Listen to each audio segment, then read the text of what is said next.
पूजा खेडकर प्रकरणामध्ये मोठा खुलासा। पूजा खेडकरचं दिव्यांग प्रमाणपत्र बनावटच, प्रमाणपत्र बोगस असल्याची दिल्ली पोलिसांची कोर्टात माहिती। हिंदू जनजागृती रॅलीमध्ये प्रक्षोभक वक्तव्याच्या प्रकरणी भाजप आमदार नितेश राणेंच्या विरोधात गुन्हा दाखल। भिवंडीच्या भोईवाडा पोलीस स्टेशनमध्ये गुन्हा दाखल। वर्ध्यामध्ये महाविकास आघाडीतील घटक पक्षांमध्ये उमेदवारीसाठी स्पर्धा। राष्ट्रवादी शरदचंद्र पवार पक्षात देखील विधानसभा उमेदवारीसाठी रस्सीखेच। गणपती बाप्पाच्या आगमनासाठी जळगावची बाजारपेठ सजली। कच्चा माल महागल्यानं मखरच्या किमतीमध्ये 20% वाढ। गणेशोत्सवासाठी रायगड पोलीस सज्ज। मुंबई गोवा राष्ट्रीय महामार्गावर देणार जागता पहारा। माणगावमध्ये एसटी बस स्थानकाची स्वतंत्र व्यवस्था। नाशिकमध्ये होर्डिंग वॉर रंगू नये यासाठी राजकीय होर्डिंग मंडळाच्या बाहेर न लावण्याचा निर्णय। पोलीस प्रशासन आणि गणपती मंडळाच्या पदाधिकाऱ्यांच्या बैठकीत महत्त्वाचा निर्णय।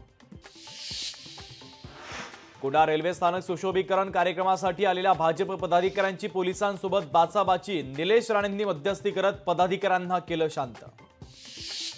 राज्यभरातील एसटी कर्मचाऱ्यांचा संपाचा वाहतुकीवर मोठा परिणाम। संभाजीनगरमध्ये एसटी महामंडळाचं लाखो रुपयांचं नुकसान। राज्यात सलग दुसऱ्या दिवशी एसटी कर्मचाऱ्यांचा संप सुरू। कल्याणमध्ये खासगी बस वाहतूकदारांकडून प्रवाशांची मोठी लूट। राज्यात एसटी कर्मचाऱ्यांचा संप असताना यवतमाळ आगारातून एसटी बसेस सुटल्या। चालक आणि वाहकांनी आंदोलनाला केराची टोपली दाखवल्याची चर्चा। धुळ्यामध्ये राष्ट्रवादीला मोठा धक्का। राष्ट्रवादीचे सरचिटणीस इर्शाद जहागीरदारांचा पक्षाला रामराम। इर्शाद जहागीरदारांचा शेकडो कार्यकर्त्यांसह समाजवादी पक्षात प्रवेश। शेतकऱ्यांसाठी राज ठाकरेंनी केली फेसबुक पोस्ट। राज्य सरकारनं तातडीने नुकसानीचे पंचनामे करून नुकसान भरपाई देण्याची मागणी।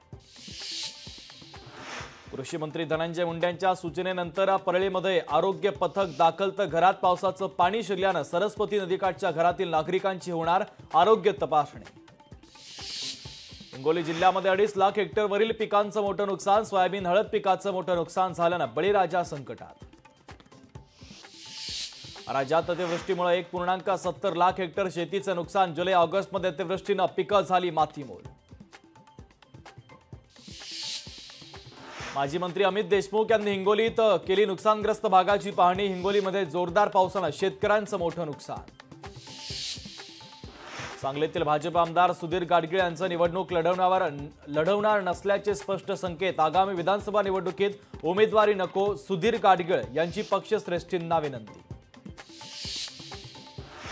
जळगावमध्ये लाडक्या बहिणींना बँकेच्या कारभाराचा ताप। हक्काचे पैसे देण्यासाठी बँकांकडून तांत्रिक अडचणींचं कारण देत टाळाटाळ। उपमुख्यमंत्री अजित पवार यांना ब्रॉन्काइटिसचा त्रास, तर डॉक्टरांकडून अजित पवारांना विश्रांतीचा सल्ला। राष्ट्रपतींच्या लातूरमधील कार्यक्रमाला अजित पवार उपस्थित राहणार नाहीत।